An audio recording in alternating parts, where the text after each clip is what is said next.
Hello guys, welcome to NCERT zone. Lucent के objective general knowledge के book को discuss कर रहे हैं हम।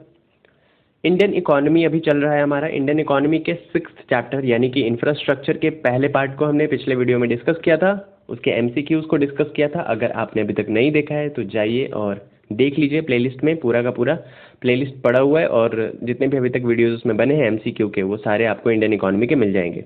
इस वीडियो में हम बात करेंगे इंफ्रास्ट्रक्चर के हाफ चैप्टर की, जो कि बच गया था क्वेश्चन। टोटल 54 क्वेश्चंस थे, उसमें से आधा हमने किया था और हाफ रह गया था। तो इस वीडियो में हम बात करते हैं बचे हुए क्वेश्चंस की, बचे हुए एमसीक्यूज की। तो चलिए शुरू करते हैं। सबसे पहला जो क्वेश्चन हमारे सामने है वो है, which of the following is are considered as renewable source of energy.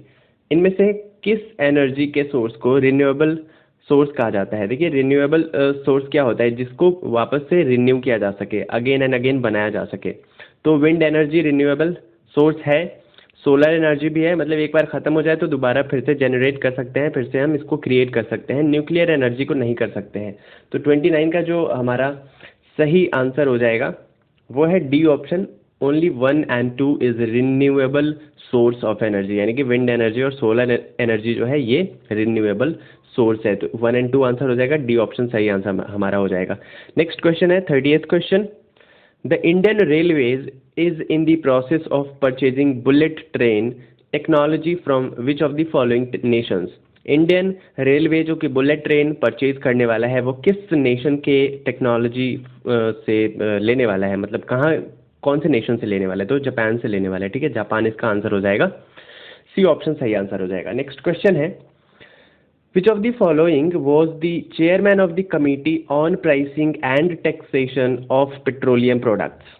देखिए, इनमें से कौन, जो कि कमिटी बनी थी pricing and taxation of petroleum products के लिए, मतलब कितना प्राइस डिसाइड किया जाएगा और कितना टैक्सेशन रहेगा उस पेट्रोलियम प्रोडक्ट्स पे, उसके लिए जो कमेटी बनी थी उसके चेयरमैन इनमें से कौन थे?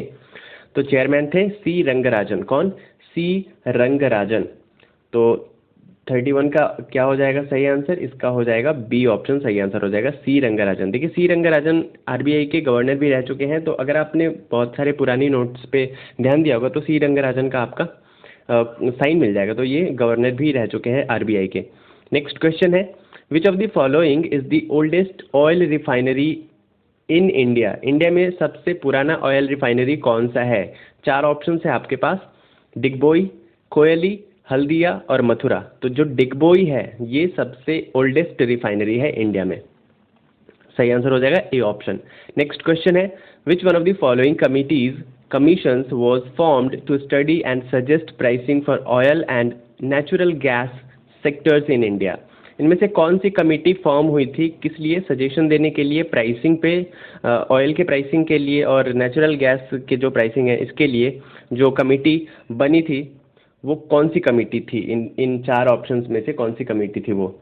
तो देखिए, जो बी के चतुर्वेदी कमेटी थी वो इसलिए फॉर्म हुई थी ताकि ये सजेस्ट कर सके प्राइसिंग के बारे में, ऑयल और नेचुरल गैस के प्राइसिंग के बारे में। तो ए ऑप्शन इसका सही आंसर हो जाएगा। बात करते हैं नेक्स्ट क्वेश्चन की। नेक्स्ट क्वेश्चन है, the concept of sustainable development relates to. जो सस्टेनेबल डेवलपमेंट किससे इसमें से रिलेटेड है? ये सस्टेनेबल डेवलपमेंट होता क्या है, सबसे पहले ये समझना है। देखिए, जितने भी नेचुरल रिसोर्सेज हैं, चाहे जितनी भी जो भी चीज़ें हैं, जैसे इलेक्ट्रिसिटी है, सोलर है, ये वाटर है, जो हमारा फॉरेस्ट है, ये जो सस्टेनेबल डेवलपमेंट किसे कहते हैं?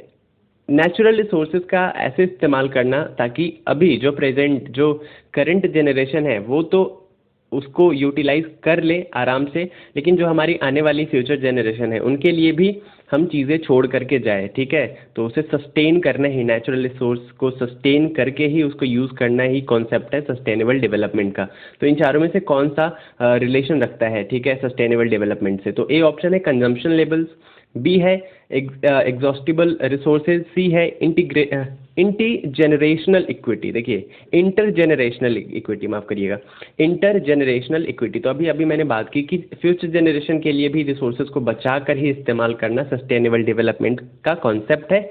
तो सी ऑप्शन इसका सही आंसर हो जाएगा, इंटरजेनरेशनल इक्विटी। मतलब जितने भी जनरेशन हैं उनको इक्वालिटी मिलनी चाहिए in terms of natural resources. Next question की बात करते हैं, which is not the economic infrastructure, इनमें से कौन सा इकोनॉमिक इंफ्रास्ट्रक्चर नहीं है? तो रोड्स इंफ्रास्ट्रक्चर है, इकोनॉमिक इंफ्रास्ट्रक्चर में आता है, रेलवेज भी आता है, पावर भी आता है, लेकिन जो हमारा हेल्थ एंड एजुकेशन है ना, ये इकोनॉमिक इंफ्रास्ट्रक्चर में नहीं आता है। तो 35 का सी ऑप्शन सही आंसर हो जाएगा। ओके, नेक्स्ट क्वेश्चन है, द फर्स्ट इलेक्ट्रिक ट्रेन जिसका नाम डेक्कन क्वीन है of India was run between, सबसे पहला जो इलेक्ट्रिक ट्रेन इंडिया में चला था डेक्कन क्वीन, वो कहाँ से कहाँ तक चला था, किन दो स्टेशंस के बीच में चला था? तो ये चला था कल्याण से पुणे के बीच में चला था, ठीक है, कल्याण से पुणे के बीच में। तो ए ऑप्शन इसका सही आंसर हो जाएगा। नेक्स्ट क्वेश्चन की बात करते हैं, the rural infrastructure fund setup in 1995 to 96 is maintained by the, जो रूरल इंफ्रास्ट्रक्चर फंड सेटअप किया गया था 1995-96 के बीच में, इसे किसके द्वारा मेंटेन किया जाता है? तो देखिए, रूरल इंफ्रास्ट्रक्चर या भी रूरल इरिगेशन, रूरल चीज़ों से रिलेटेड जो फंडिंग की जाती है वो ज़्यादातर नाबार्ड से ही की जाती है। तो आपको याद रखना है, ठीक है, नाबार्ड का नाम याद रखना है। ज़्यादातर केसेस में नाबार्ड ही आपको आंसर देखने को मिलेगा, तो नाबार्ड सही आंसर हो जाएगा। नाबार्ड का पूरा नाम होता है national bank for agriculture and rural development.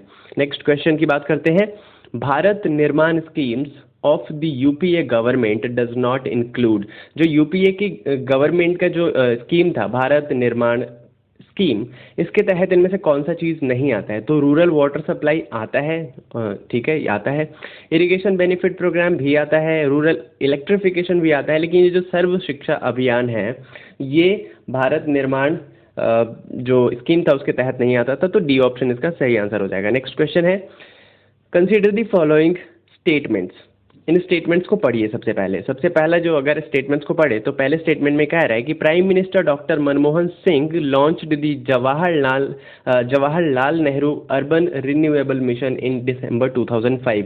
तो ये बिल्कुल सही लिखा हुआ है, डॉक्टर मनमोहन सिंह ने लॉन्च किया था जवाहरलाल नेहरू रिन्यूएबल मिशन 2005 में दिसंबर में। दूसरा स्टेटमेंट है कि द मिशन, ये तो बिल्कुल सही है। दूसरा है the mission will have initial corpus of 1 lakh crore, तो ये बिल्कुल सही है। जो इनिशियल वहाँ पे कॉर्पस लगाया गया था, कैपिटल लगाया गया था, वो कितना इन्वेस्ट किया गया था? 1 लाख करोड़, तो ये भी सही है।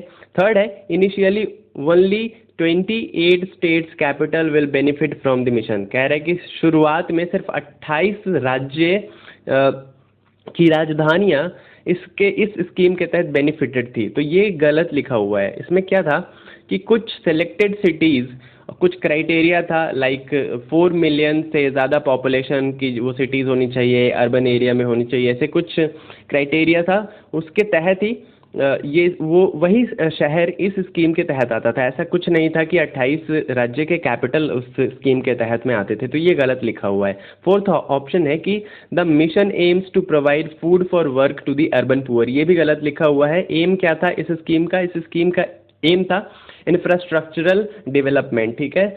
तो ए और बी ऑप्शन तो सही है और सी और डी गलत है, तो सही कोड हमारा क्या हो जाएगा? 1 and 2 ओनली, तो बी ऑप्शन सही आंसर इसका हो जाएगा।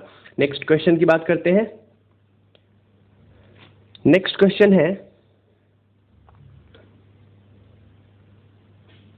भारत निर्माण प्रोग्राम एनविजेज द क्रिएशन, भारत निर्माण प्रोग्राम एनविजेज द क्रिएशन। देखिए, भारत निर्माण प्रोग्राम का सपना क्या था? I mean, जब ये लॉन्च हुआ था तो ये किस मोटिव को लेकर के लॉन्च किया गया था, ठीक है, क्या प्रेडिक्शन थी इस स्कीम की कि इसको करने से क्या होगा फ्यूचर में, तो ये आपको बताना है।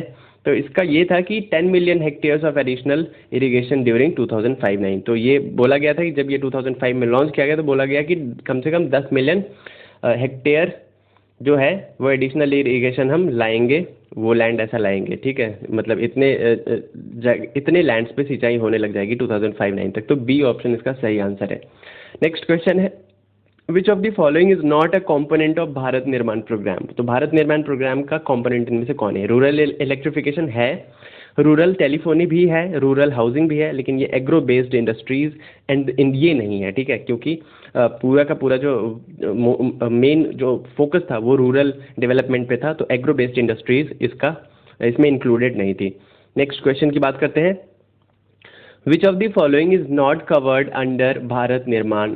फिर से वही चीज़ है, रूरल हाउसिंग थी, रूरल वाटर सप्लाई था, रूरल इलेक्ट्रिफिकेशन भी था, रूरल हॉस्पिटल की बात यहाँ पे हो रही है, तो रूरल हॉस्पिटल नहीं था, ठीक है, तो बी ऑप्शन इसका सही आंसर हो जाएगा। नेक्स्ट क्वेश्चन है, which of the following items of works are included in Bharat Nirman? Find your answers with the help of given codes. आपको ये स्टेटमेंट्स पढ़ने, फिर वो कोड्स नेक्स्ट स्लाइड में वो मैं आपको दिखाऊंगा। Which of the following item of works are included in Bharat Nirman? तो इनमें से कौन भारत निर्माण में ये शामिल था?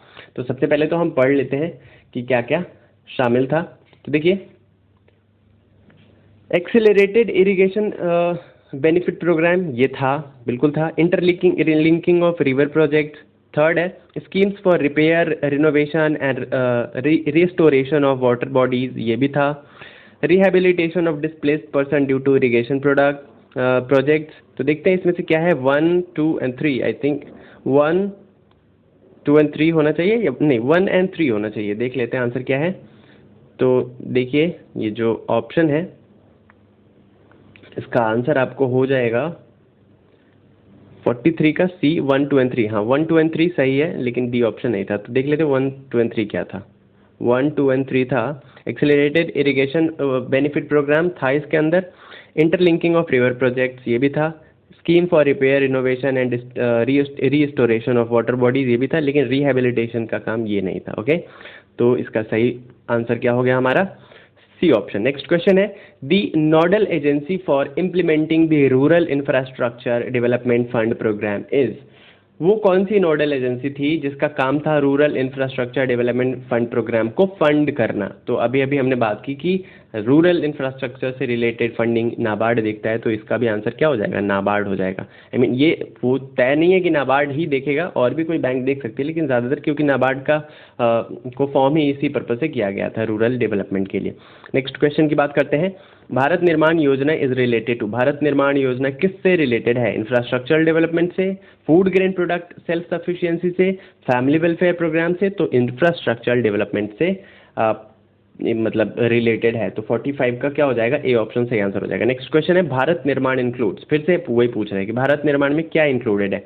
Bring an additional 1 crore hectares under assured irrigation.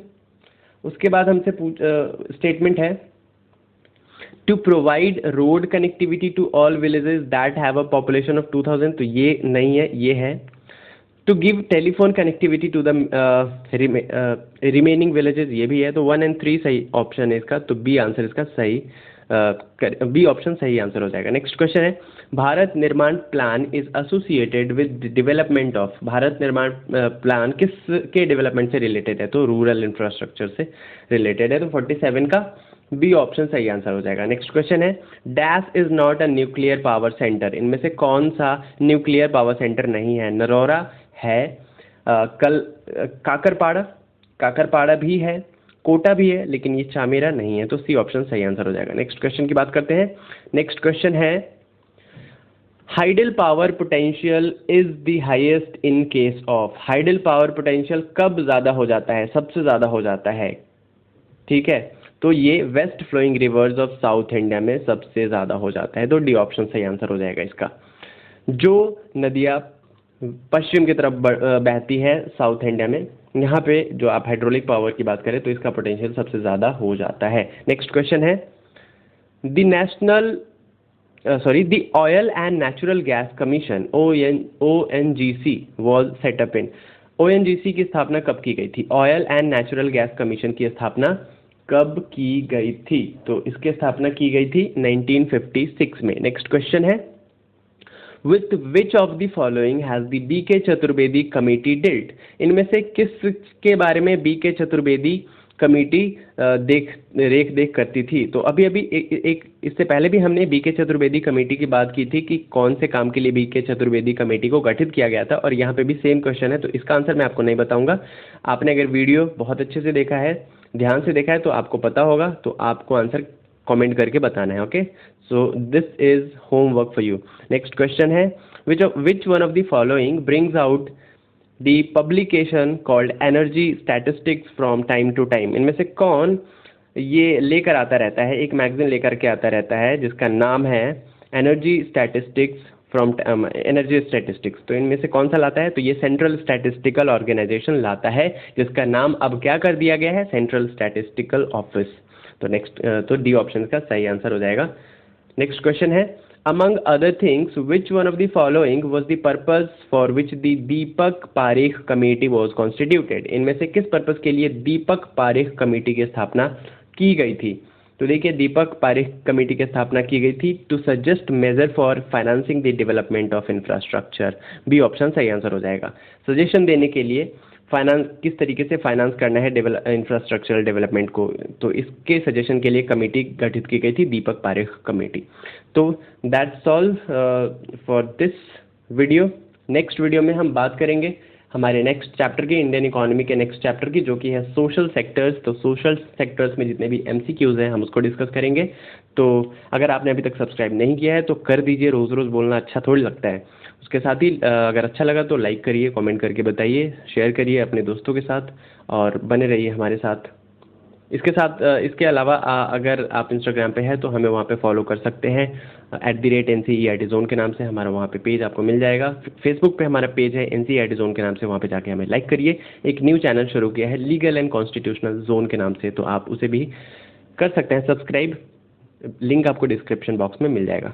मिलते हैं, तब तक बाय बाय, टेक केयर।